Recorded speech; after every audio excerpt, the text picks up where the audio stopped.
Começa agora a segunda temporada de Cruzamentos Literários, o podcast que fortalece os laços da produção literária em língua portuguesa. Lançados sempre às quintas-feiras, uma vez por mês, os episódios são coordenados por curadores de diferentes nacionalidades. Cruzamentos Literários é fruto de uma parceria entre o Instituto Camões, em Brasília, e a Associação Oceanos. Acompanhe-nos por aqui.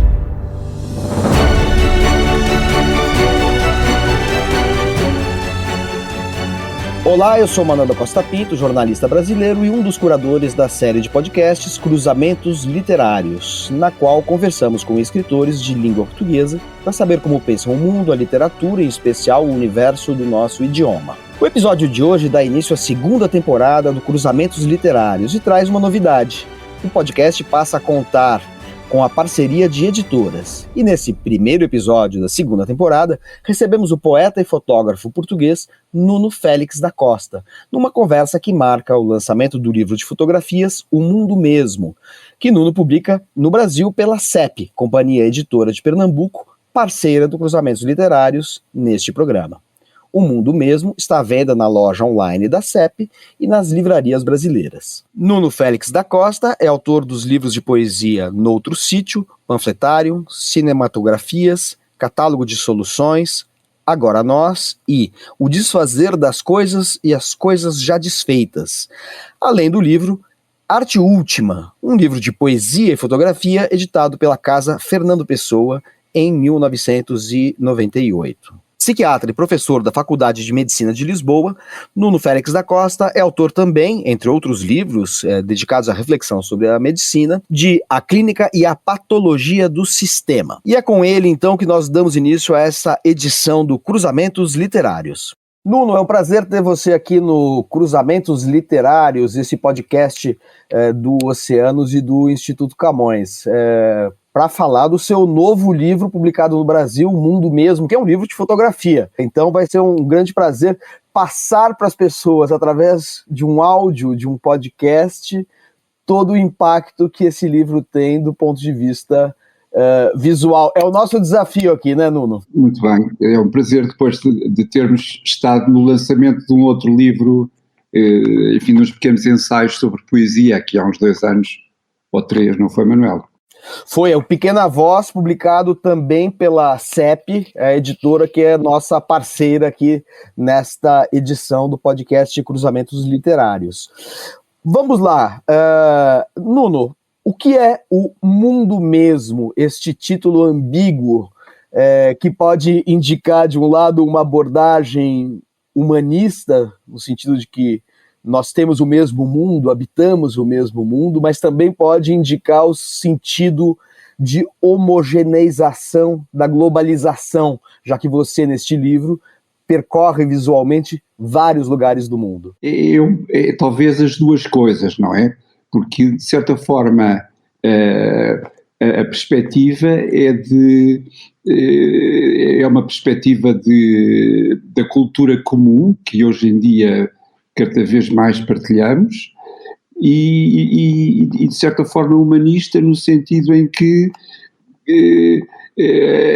não é de fazer um discurso contra os valores contemporâneos, mas é talvez acentuar que as sociedades liberais, que veem demasiado os cifrões e que esquecem as pessoas e que as alienam e portanto, enfim, é uma reflexão também com esse lado cultural sobre a contemporaneidade. Perfeito, vamos contar um pouquinho a história do livro.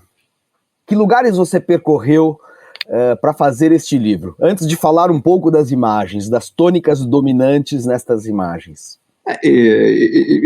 O livro tem fotografias tiradas ao longo de dezenas de anos, não é? E as fotografias são como os versos de um poema. Elas não têm um significado documental, não pretendem ilustrar nem documentar, pretendem construir uma mensagem que de certa forma se fecha nela própria. E o sentido que eu pretendo que ela contenha é esse, o sentido enfim, de uma certa esperança, de uma certa até ternura, afeto e ternura em relação a essas diferentes culturas, não é?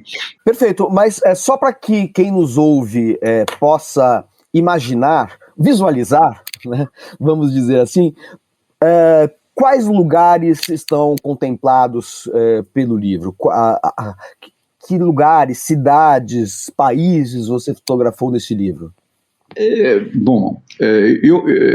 Claro que eu, sendo português, a maior parte do meu arquivo de fotografias, de muitas centenas de milhares, de algumas centenas de milhares de imagens, são de Portugal, não é? Mas eu procurei que isso não dominasse o discurso e então, por exemplo, é capaz de haver mais imagens do Brasil do que de Portugal,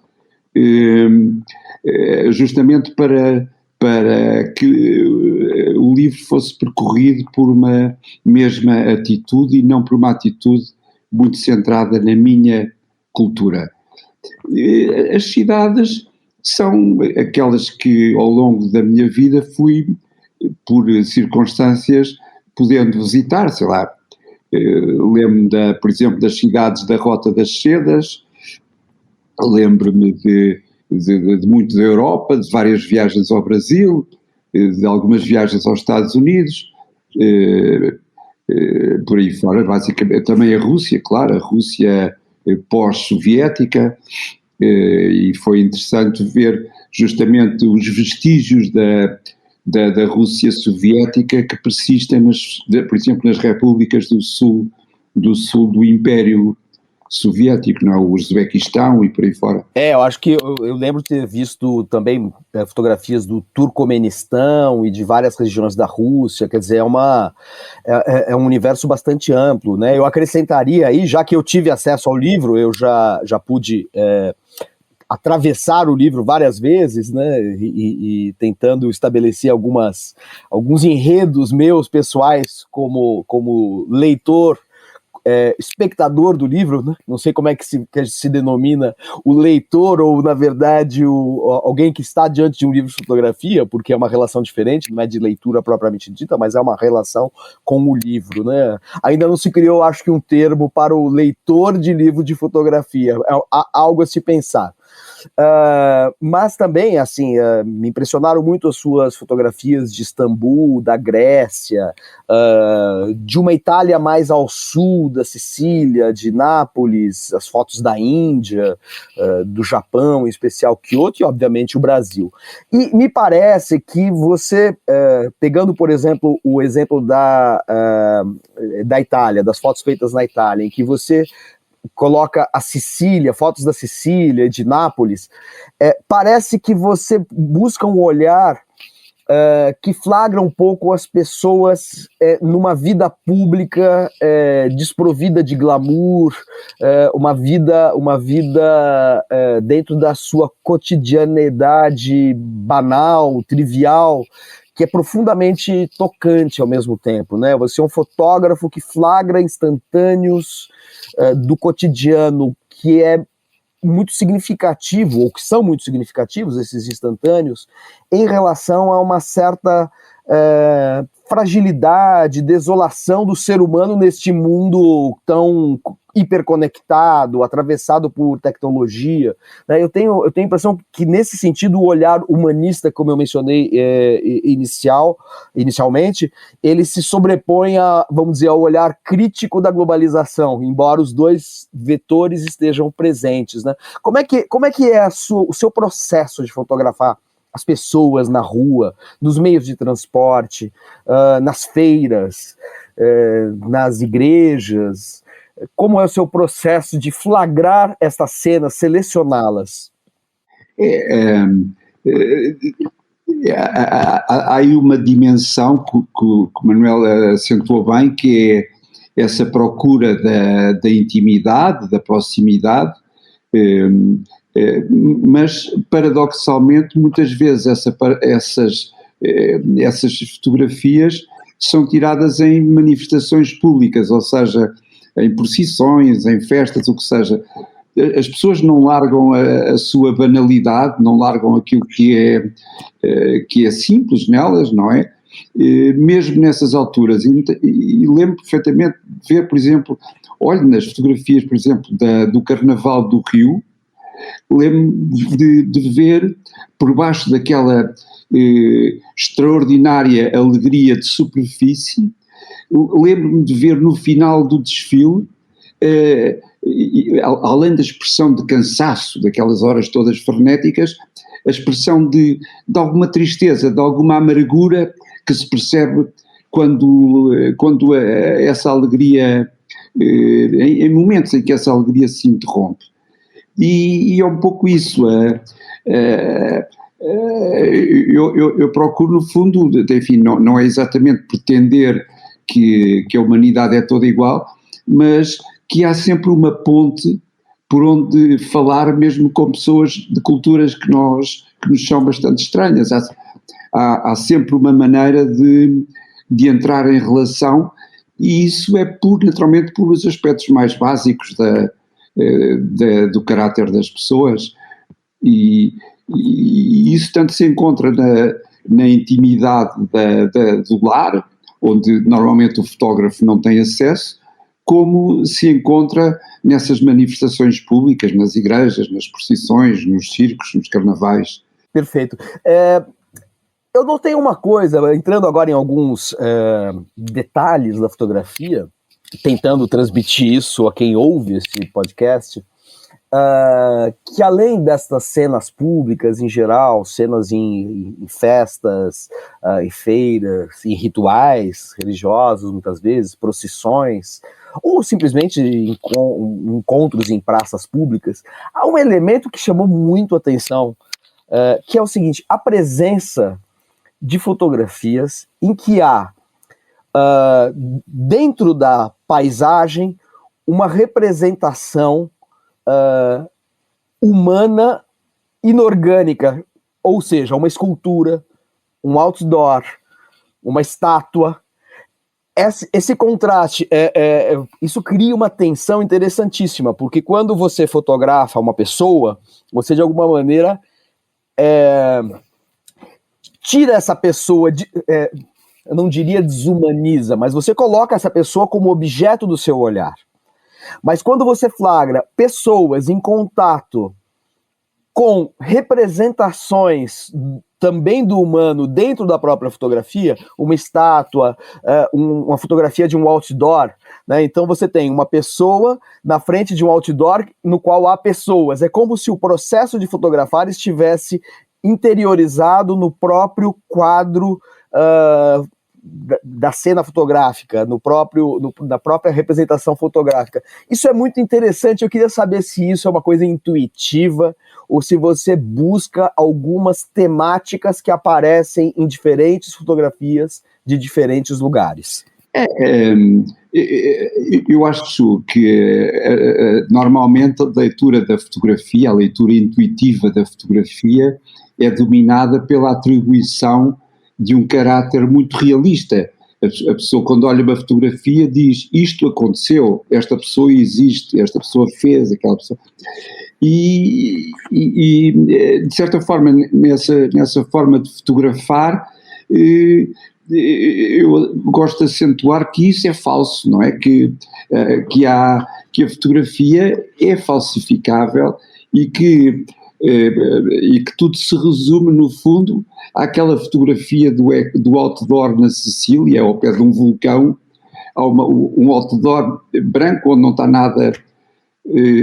está nada exposto, e de certa forma a fotografia, esse pode ser um dos limites da fotografia, não é? Isso em que a pessoa lê aquilo que quer, e de certa forma ali é um outdoor apagado, e portanto há uma imagem do tempo que se degrada e que passa, não é? Esta fotografia que você faz menção é uma fotografia da Sicília de 98, se eu não estiver equivocado, em que há ao fundo uma pedra. É uma fotografia sem presença humana, é uma fotografia de um rochedo.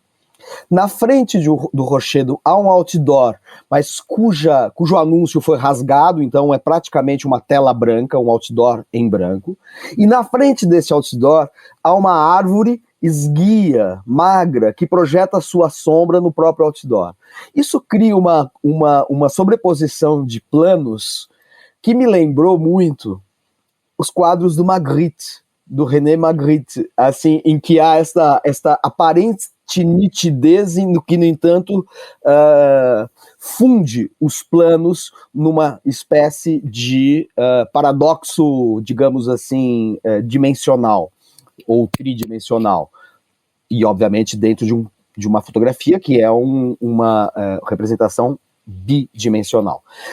E já que eu mencionei a invocação que essa fotografia me fez do Magritte, eu queria perguntar, levando em consideração o seu trabalho também como artista visual e pintor, fotografia é uma das artes visuais, mas você tem nas artes visuais um trabalho como pintor, que relação você estabelece entre pintura e fotografia? Se o seu trabalho como pintor se reflete no seu trabalho com a fotografia e vice-versa, ou se ao fotografar você tem referências do enquadramento, da temática, da composição, referências que sejam advindas das artes visuais.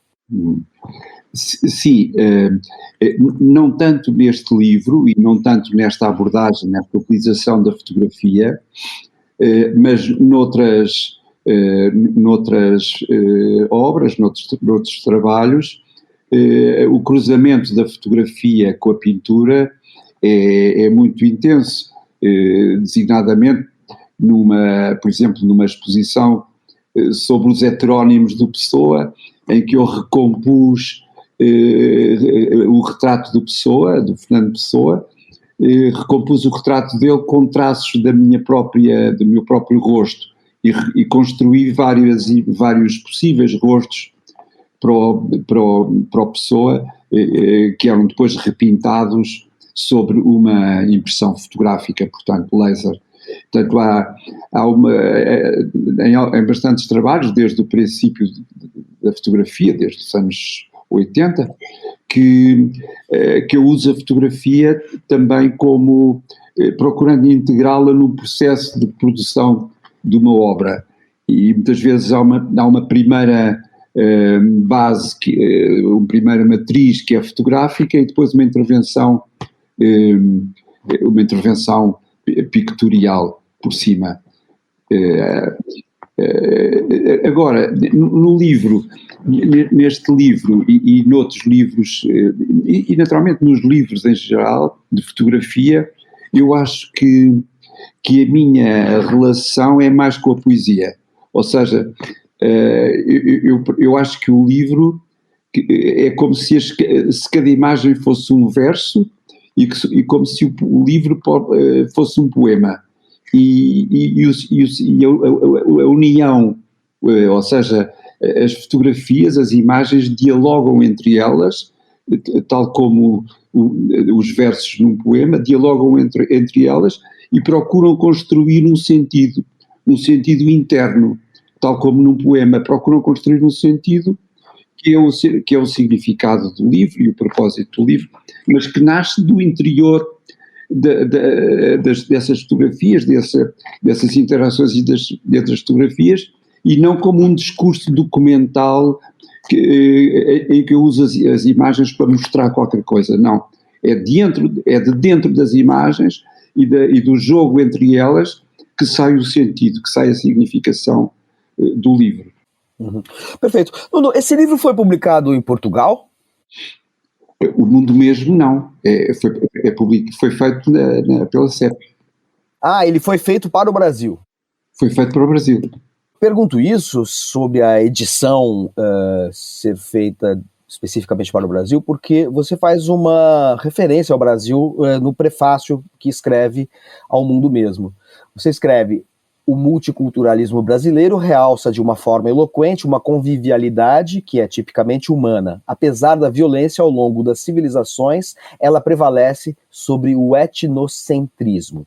E numa outra passagem, você diz que compôs aqui um discurso visual mudo e pós-etnográfico, contudo, o meu, logo, subjetivo. Queria que você comentasse um pouco essas duas referências à questão etnográfica ou etnográfica, por favor.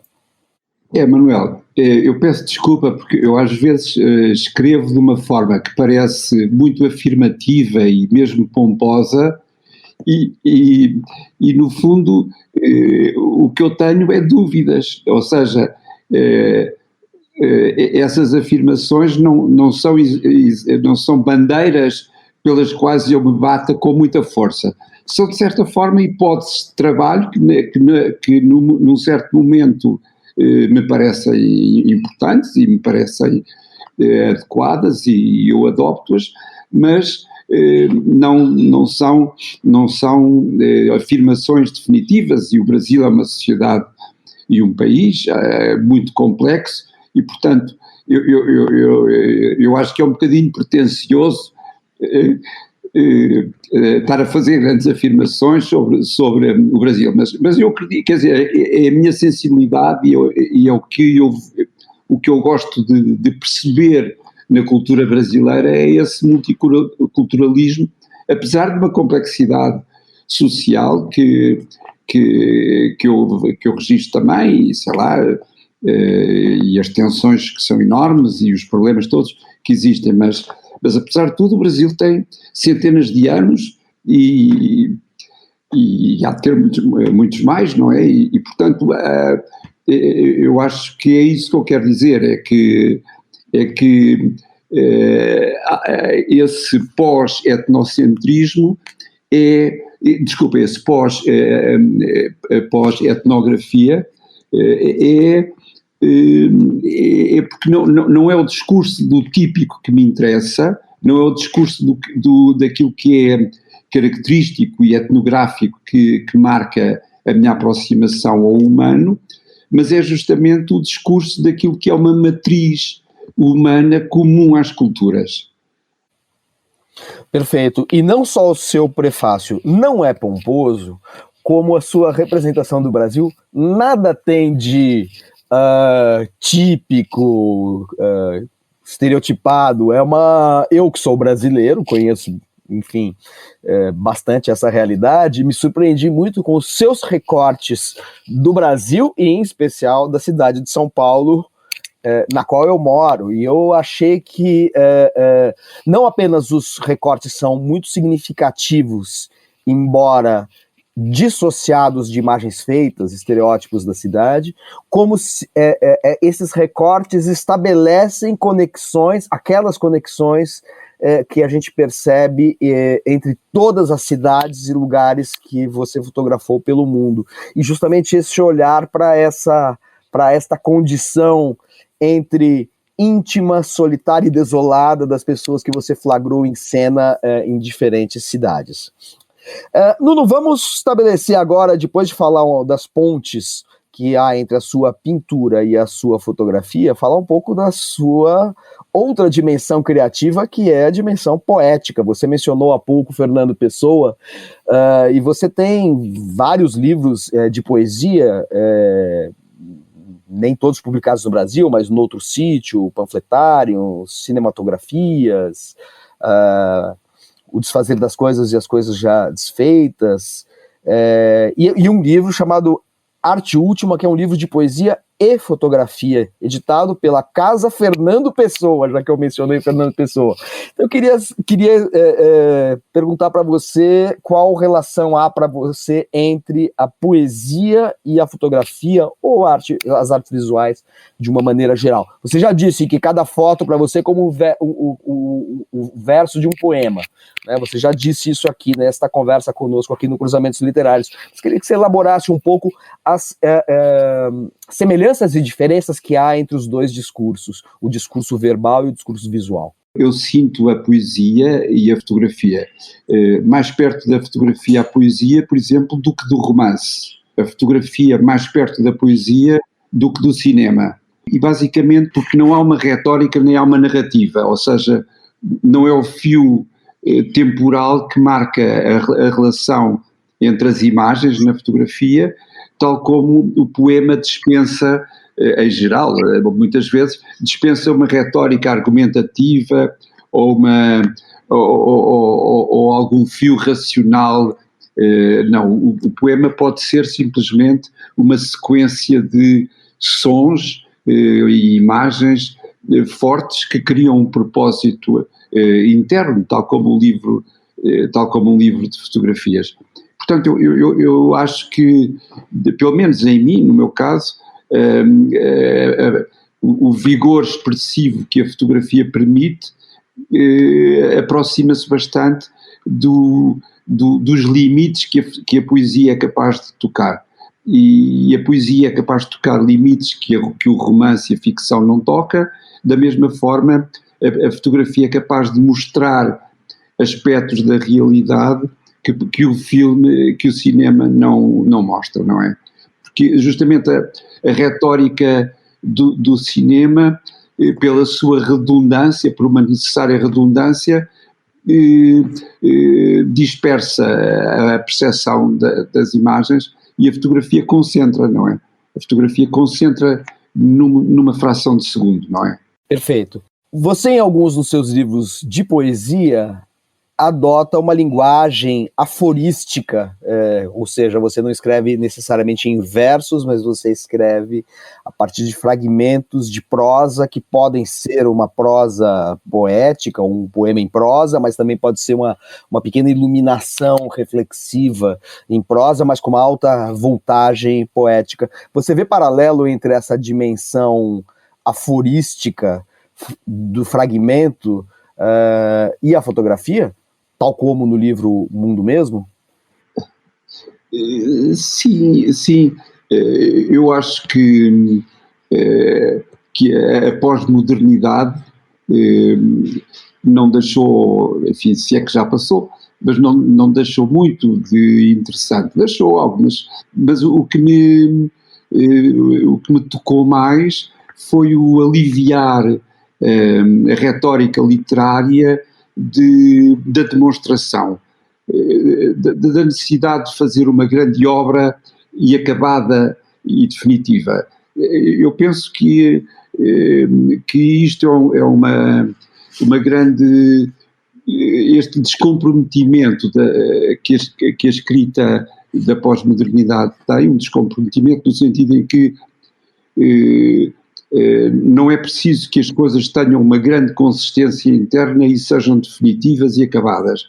É preciso que haja uma luz, uma vibração, e ela provavelmente cola-se a outras vibrações do mesmo autor ou de outro autor, e junto constroem uma representação juntas. E isto tanto vale na escrita aforística, como pode valer na escrita poética, como num livro de fotografia, em que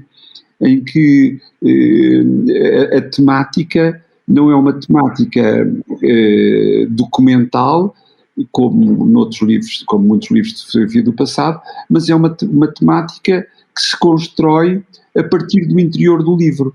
Aliás, Nuno, essa reflexão que você faz sobre este legado de uma pós-modernidade que não acabou necessariamente, mas que é um legado de ter nos aliviado de uma retórica da obra acabada e definitiva, está presente também na maneira como você apresenta os livros de O Mundo Mesmo, quando você diz que o mundo mesmo não pretende mostrar uma realidade acabada. O mundo está aparentemente longe de estar acabado, nem discutimos se está melhor ou se piora.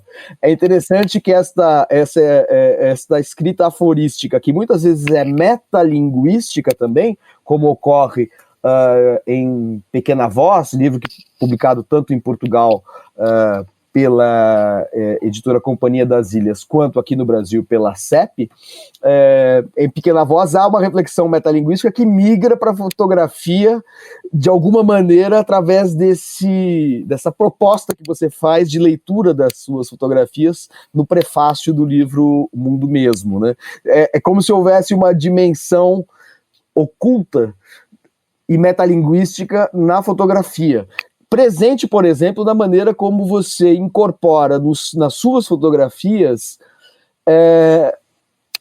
imagens também fotográficas, do outdoor,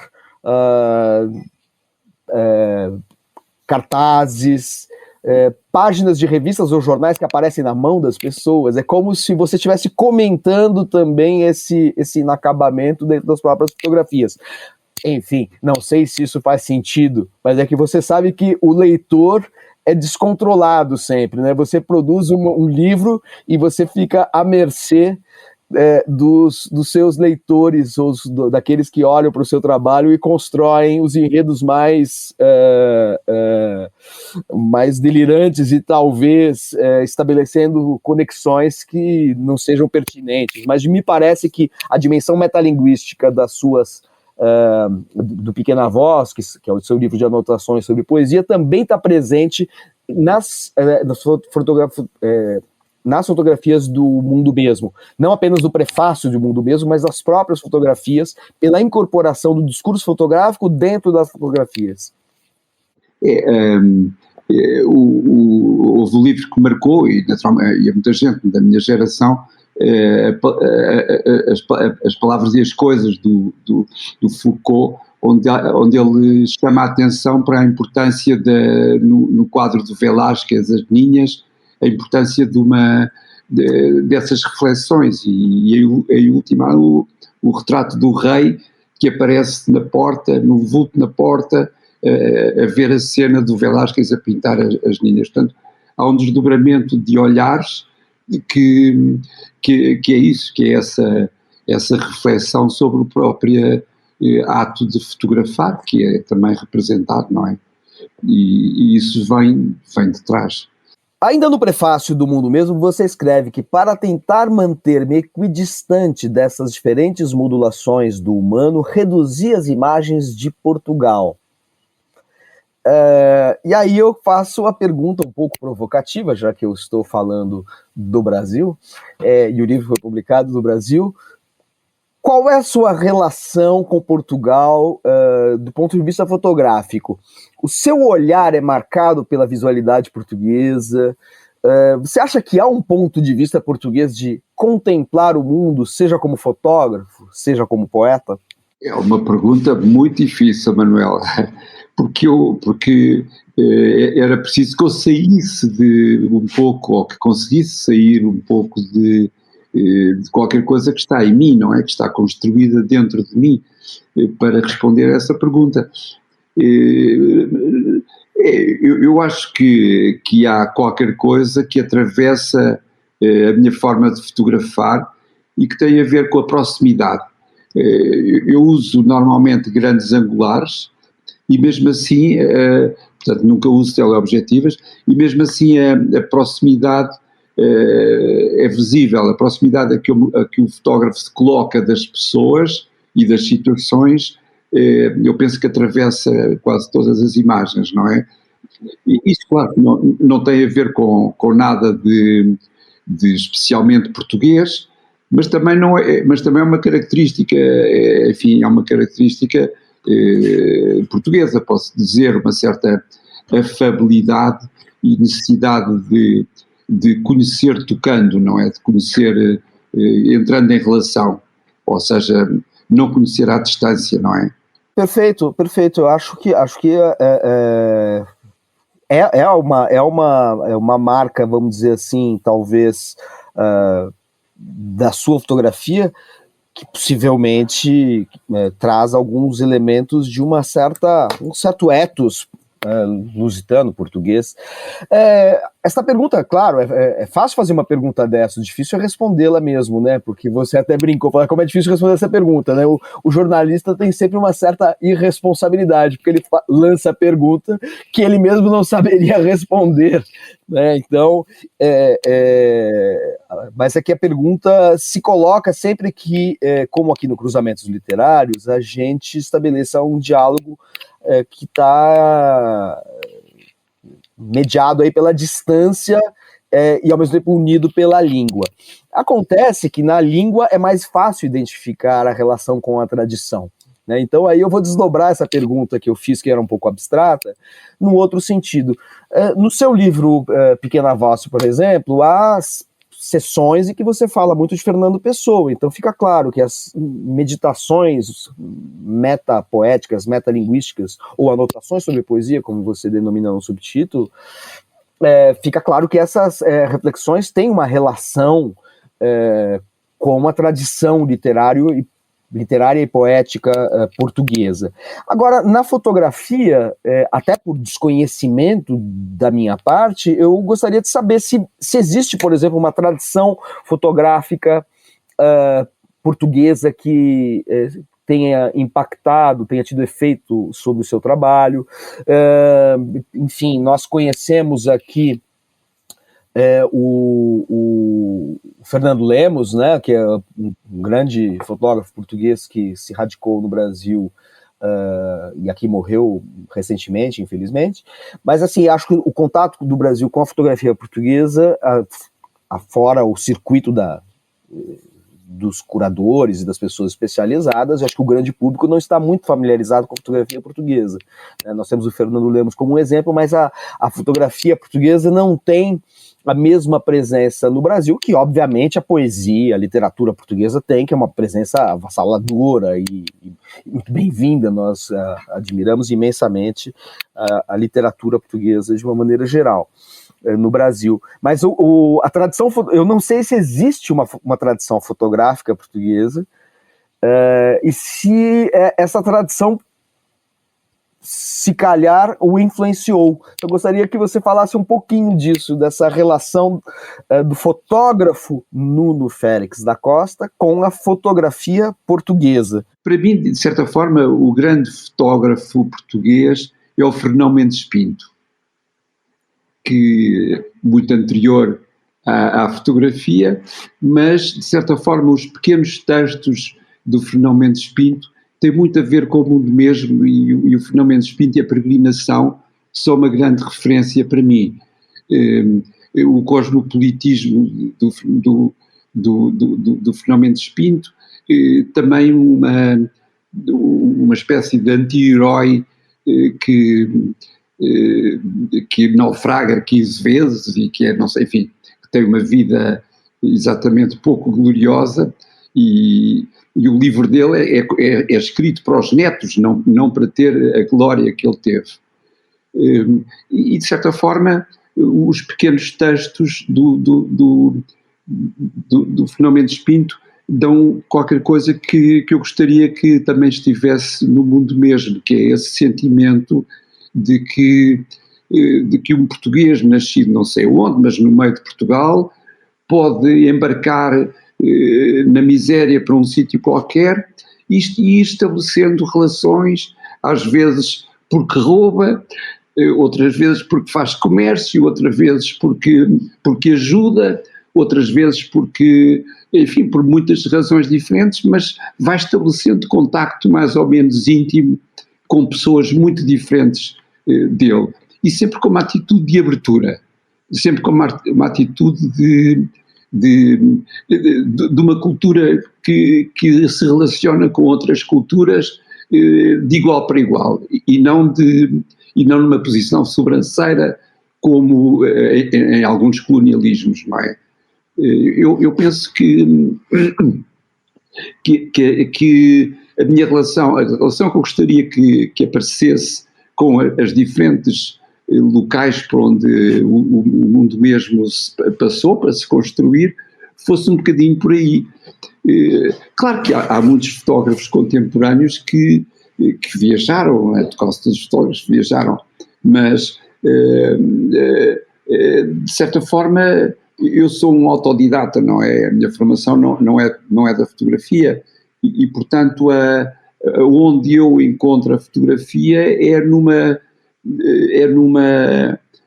espécie de uma sopa, de uma espécie de cruzamento de várias coisas que se foram tornando importantes e que agora, graças ao convite da CEP, puderam tomar lugar no livro, não é? Puderam expressar-se e, de certa forma, configurar o livro, não é? Nuno, quer dizer que eu pergunto sobre a sua relação com a fotografia portuguesa e você diz que você tem uma relação mais forte com um navegador, missionário, explorador do século XVI, porque ele fez uma peregrinação, que é o nome do livro clássico do Fernando Mendes Pinto, que remete um pouco a essa peregrinação que você faz no mundo mesmo, né? Porque o seu livro não deixa de ser uma peregrinação também, né? Uma peregrinação que nos leva até o Japão, até a Rússia, as repúblicas constituíram a antiga União Soviética, pela Índia, pelo Brasil, pelo México,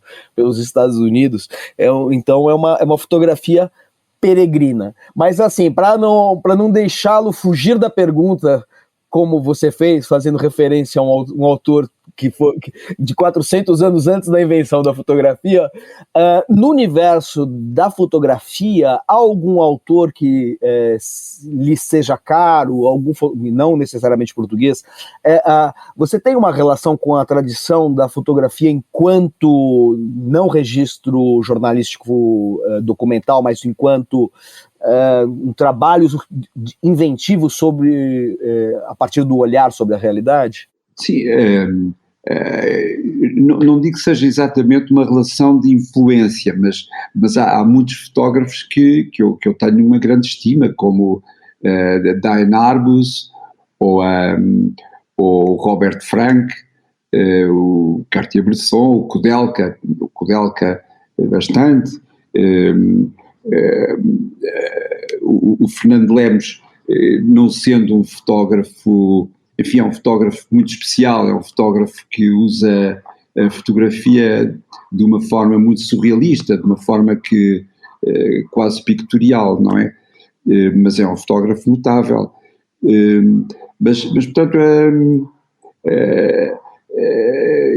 eu acho que é importante distinguir entre as fotografias que nós estimamos enquanto obras individuais e aquilo que é a relação desses fotógrafos com a fotografia. E aí, embora eu tenha afinidades e a compreenda, eu acho que a minha relação com a fotografia é a minha, é uma relação de alguém que é fotógrafo, mas também é outras coisas, e que usa a fotografia tal como usa outros recursos expressivos, não é? Quando você diz que é outras coisas, eu não posso deixar de pensar que você, além de poeta, fotógrafo, artista visual, também é psiquiatra, e como psiquiatra você escreve livros que são de uma dimensão também reflexiva, aforística, né? Eu tive a honra aí de escrever o prefácio de um dos seus livros e pude ler enfim, a sua reflexão, que também é metalinguística e metaclínica sobre questões relacionadas ao saber médico, ao lugar da clínica e do pensamento sobre a patologia, sobre o sistema, tanto o sistema de saúde no sentido do serviço, quanto do sistema integrador de homem, natureza, corpo. O resultado disso é que você tem uma obra que ela se fragmenta em várias linguagens, mas ela tem uma comunicação interna, uma obra caleidoscópica muito interessante, em que a gente tem poesia, aforismos metapoéticos ou metalinguísticos, fotografia, uma fotografia que reflete sobre o fazer fotográfico, e você tem uma clínica psiquiátrica que se desdobra também numa reflexão sobre as condições ou a integração da clínica nesse sistema que é tanto o sistema de saúde quanto o sistema corporal, físico, orgânico e suas patologias. Estou me referindo especificamente ao livro A Clínica e a Patologia do Sistema, mas tenho outros aqui, como por exemplo Estar no Sistema, que são dois livros que têm uma relação entre si, mas que tem também essa escrita reflexiva. Como é que você pensa essa reflexão que ora se volta para o fazer poético, para a linguagem literária, e ora se volta para a constituição ou construção de um saber sobre uma prática que não é da ordem da expressão, mas é da ordem da cura, da ordem da compreensão da nossa realidade, da nossa condição enquanto seres que vivem e adoecem. Que relação você estabelece entre a sua linguagem poética, no sentido amplo da poiesis, do fazer artístico, e esta reflexão psiquiátrica ou mais filosófica que você faz em livros como Estar no Sistema, ou esse livro ao qual eu me referia, que é a Clínica e a Patologia do Sistema? Manuel, o que me parece é que,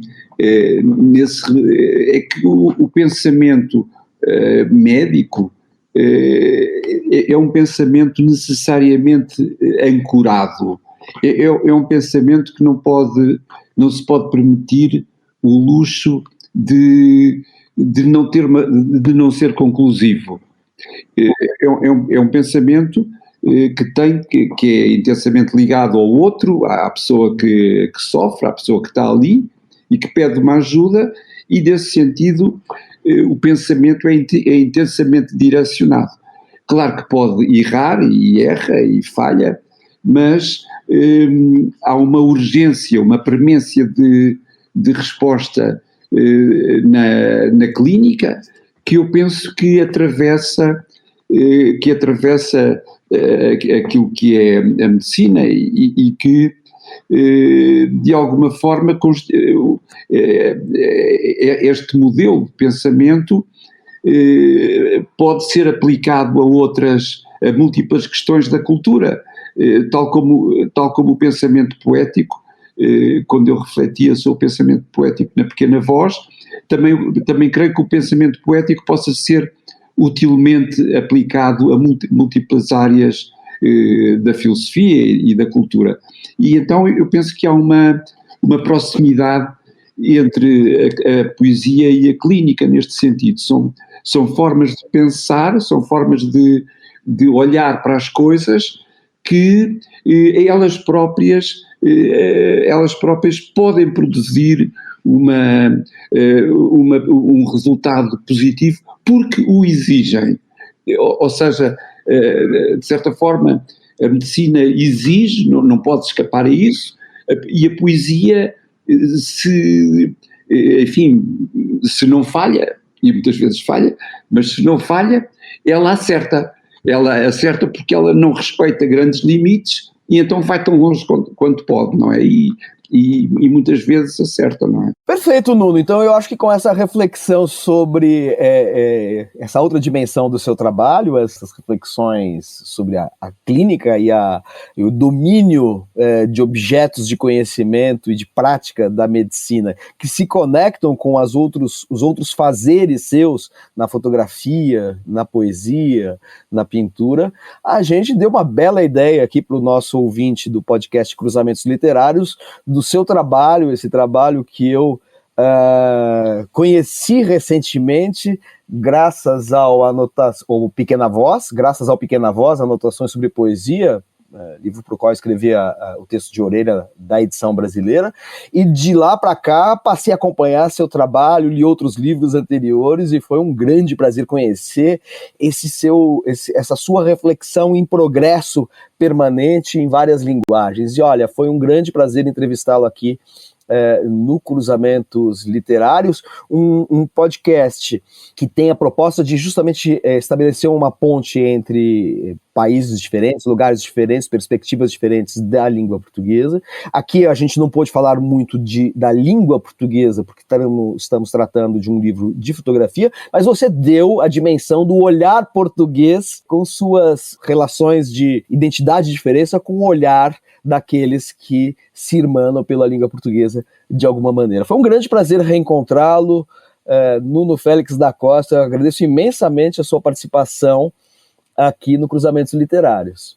Manuel, muito obrigado, foi um prazer também estar consigo ao fim de alguns anos depois daquele nosso encontro em São Paulo, e tivemos a ocasião de nos encontrar depois em Lisboa, e é sempre um prazer falar consigo, seja de qual tema for. Muito obrigado também. E aos Oceanos e à CEP. E eu aproveito então para agradecer igualmente, em nome do Oceanos e do Instituto Camões em Brasília, a atenção de todos, a parceria da CEP, uma parceria com a editora que inaugura uma nova fase do Cruzamentos Literários nessa segunda temporada, e agradeço sobretudo a presença do Nuno Félix da Costa, que justamente abriu a segunda temporada do Cruzamentos Literários, um podcast para o qual eu deixo o convite a todos que sigam nas próximas edições que vão estar no ar nos próximos meses. Cruzamentos Literários, uma parceria entre o Instituto Camões em Brasília e a Associação Oceanos.